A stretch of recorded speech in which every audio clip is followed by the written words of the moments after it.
Well, howdy, my friend. Pull up a log and warm your hands for a spell.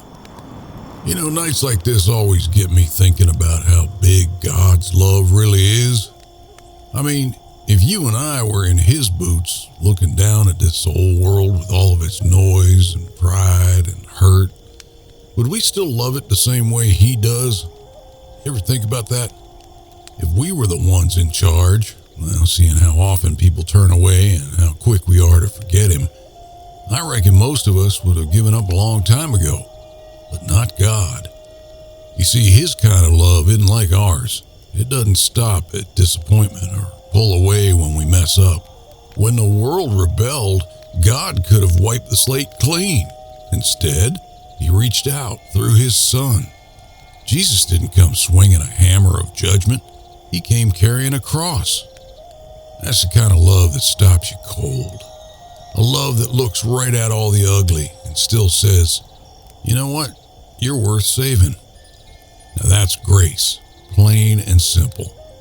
It's deeper than our sin, and it's stronger than our guilt, and it's wider than the mistakes that we keep dragging behind us.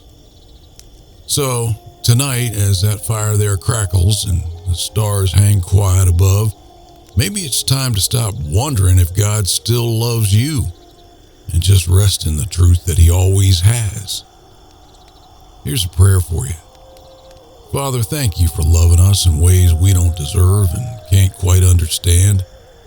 Help us to see that Your grace is bigger than every sin, every failure, and every doubt. And when we start to forget, whisper it to our hearts again, we were worth the cross. Amen.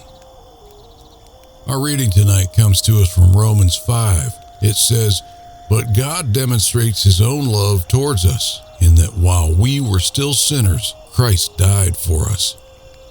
Well, that's something to think about. And that's about all for tonight, my friend. May your days be peaceful and your nights calm enough to hear the whisper of heaven.